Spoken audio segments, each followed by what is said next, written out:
saya akan membahas tentang karakteristik guru dan siswa abad 21. Nama saya Anton Paulus Poling, NIM 190150059, kelas A semester 2. Ya baik, pada pembahasan pertama saya akan membahas perkembangan abad 21. Perkembangan masyarakat sampai saat ini ada 4 masa, yaitu masa masyarakat primitif, yang kedua masa masyarakat agraris, selanjutnya masa masyarakat industri, dan yang keempat ialah pada perkembangan lanjut menjadi masyarakat informasi atau disebut revolusi industri 4.0. Situasi di abad 21 merupakan situasi perkembangan masyarakat informasi, ditandai dengan fenomena munculnya masyarakat digital. Dengan adanya perkembangan masyarakat informasi, maka munculnya istilah revolusi industri 4.0. Industri 4.0 adalah tren terbaru teknologi yang sedemikian rupa canggihnya yang berpengaruh besar terhadap proses produksi pada sektor manufaktur dan pemanfaatan alat-alat teknologi. Masyarakat Indonesia berkembang secara paralel. Ya, jadi di sini pada industri 4.0 masyarakat sudah mulai memanfaatkan alat-alat teknologi untuk digunakan sebagai sarana prasarana dalam penunjang kehidupan. Yang berikut, menurut Manuel Castells, dia mengatakan bahwa munculnya masyarakat informasi ditandai dengan beberapa karakteristik dasar, yaitu teknologi yang bertindak berdasarkan informasi, yang kedua informasi adalah bagian dari seluruh kegiatan manusia, yang ketiga semua sistem yang menggunakan teknologi informasi didefinisikan oleh logika jaringan, yang keempat teknologi baru sangat fleksibel. Yang pertama, teknologi yang bertindak berdasarkan informasi. Jadi di sini teknologi dimanfaatkan sebagai suatu sumber informasi. Contohnya ialah ponsel, telepon seluler. Kita menggunakan untuk menerima berbagai informasi melalui media massa di media internet. Yang kedua, informasi adalah bagian dari seluruh kegiatan manusia. Jadi di mana di sini kita lihat bahwa manusia sudah memanfaatkan alat-alat teknologi untuk memberi informasi. Contohnya aktivitas yang dilakukan oleh setiap orang, mereka menguploadnya di media sosial. Yang berikut, semua sistem menggunakan teknologi informasi didefinisikan oleh logika jaringan. Ya, jadi di sini semua sistem yang menggunakan teknologi itu membutuhkan jaringan. Jadi tanpa adanya jaringan, maka alat-alat teknologi tersebut tidak mampu untuk digunakan. Yang keempat, teknologi baru sangat fleksibel. Di sini teknologi baru saat ini itu kegunaannya sangat luas dan dikenal oleh setiap orang. Bahkan manfaatnya itu mampu dimanfaatkan dengan baik sesuai dengan kebutuhan manusia. Ya, berikut masyarakat informasional di Indonesia atau offline ke online. Sekarang ini banyak sepakat bahwa masyarakat Indonesia mengalami transisi dari masyarakat offline menuju masyarakat online. Ini mengindahkan bahwa masyarakat informasional dan komunikasional juga telah hadir dan yang siapapun tidak bisa menolaknya. Dari data Asosiasi Penyelenggara Jasa Internasional Indonesia atau APPJII, penetrasi internet di Indonesia mencapai 132,5 juta orang pada 2016. Tumbuh pesat dari 2015 yang baru 88,1 juta orang. Target Indonesia menjadi masyarakat informasi diarahkan pada ukuran terhubungnya seluruh desa dalam jaringan teknologi komunikasi dan informasi pada tahun 2015. Determinasi teknologi ini harus diwujudkan dalam determinasi sosial di mana masyarakat harus berdaya terhadap informasi. Konsep masyarakat informasi tidak lagi mengalami seperti era media yang telah muncul pada era industrial atau sering disebut the first media age, akan tetapi masyarakat informasi yang berada pada the second media age.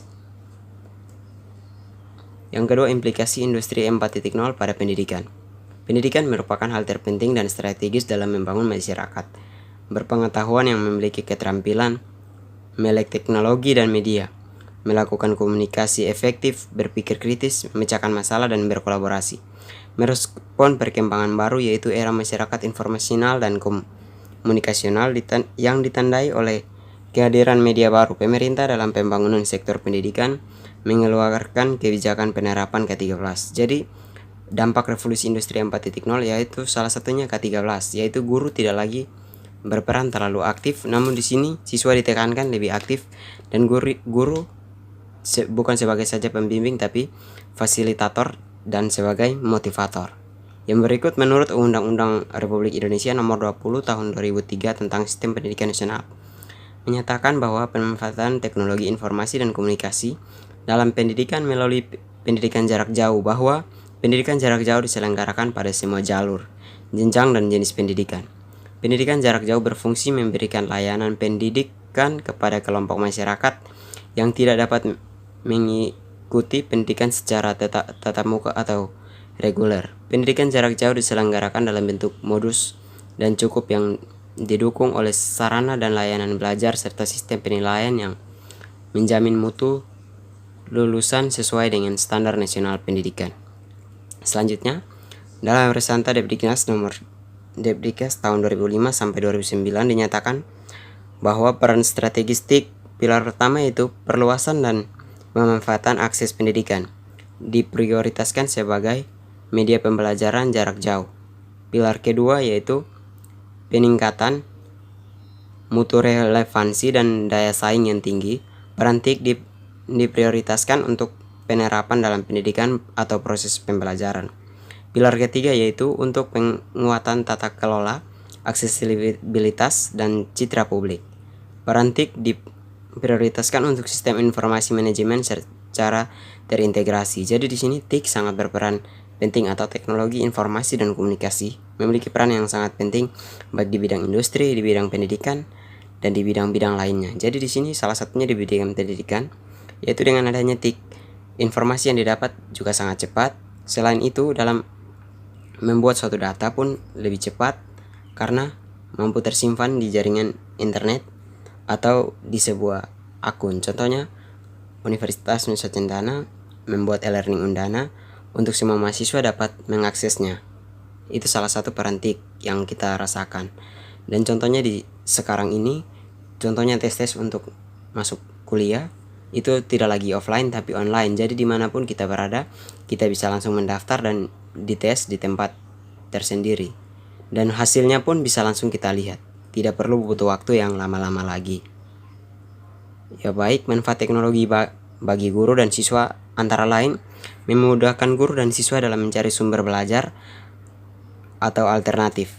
Yang kedua, mempelajari materi yang telah disampaikan oleh guru, karena di samping disertai gambar juga ada animasi menarik, bisa dipelajari kapan saja dengan aplikasi Android. Jadi yang materi diperjelas jika dengan adanya media komunikasi. Contohnya, guru tidak hanya memberikan materi berupa buku atau catatan saja, tapi guru juga bisa menontonkan video, memberikan suatu animasi yang baik bagi siswa lewat media internet, dan siswa pun bisa mempelajari sendiri di internet.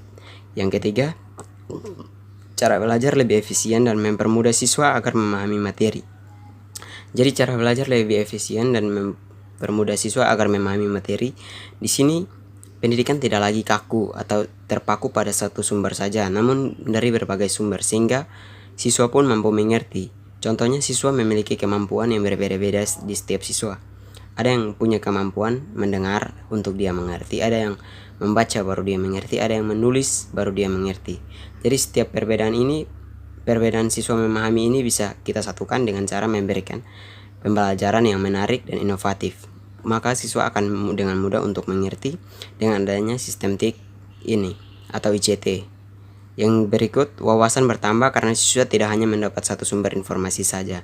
Yang seperti saya jelaskan tadi, bahwa siswa bisa mendapat berbagai informasi dari berbagai sumber. Itu lewat media internet, baik di Google, Chrome, dan lain sebagainya. Dan juga banyak sekali media-media lain seperti di YouTube, Ruang Guru, dan lain sebagainya yang mampu memudahkan siswa untuk memahami.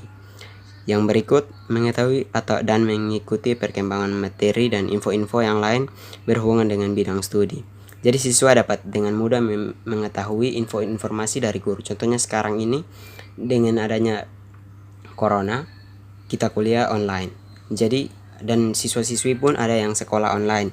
Jadi dengan itu siswa-siswi dapat memperoleh materi atau memperoleh informasi dari suatu media komunikasi, contohnya lewat WhatsApp. Selain itu juga lewat e-learning ataupun lewat psikologi, classroom, dan lain sebagainya. Yang berikut membantu siswa mengerti ICT. Jadi siswa dapat mampu mengerti apa itu teknologi.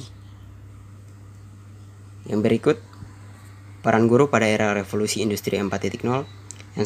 Yang pertama, pada era revolusi industri 4.0, guru harus mampu menguasai dan memanfaatkan teknologi dengan baik untuk mendesain pembelajaran yang efektif dan kreatif. Yang kedua, karakteristik guru dalam abad 21 yaitu guru bukan hanya sebagai fasilitator, guru harus menjadi motivator dan inspirator.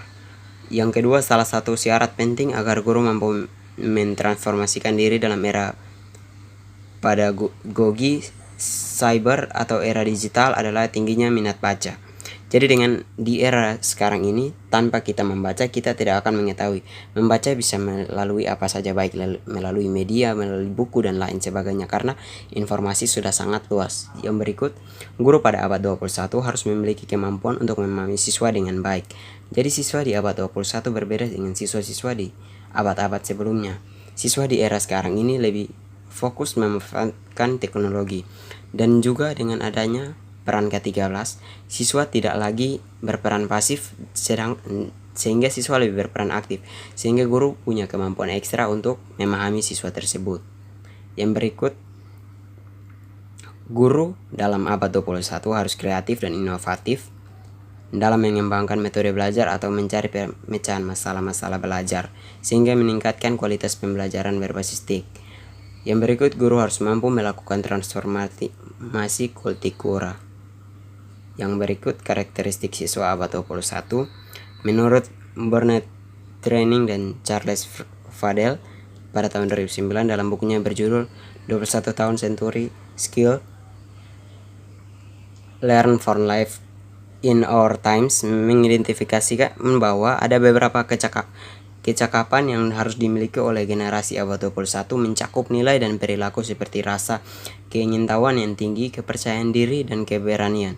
Keterampilan dan kecakupan abad 21 mencakup 3 kategori utama, yaitu keterampilan belajar dan inovasi, berpikir kritis dan pemecahan masalah, dan komunikasi dan kreativitas, kolaboratif dan inovatif. Yang kedua, keahlian literasi digital, literasi media baru, dan literasi ICT. Jadi yang pada poin kedua ini, siswa harus memiliki keahlian literasi digital, yaitu budaya baca, tulis, dan mendengar. Jadi budaya siswa dalam membaca, menulis, mendengar, dan budaya lainnya harus ditingkatkan melalui media digital atau media komunikasi.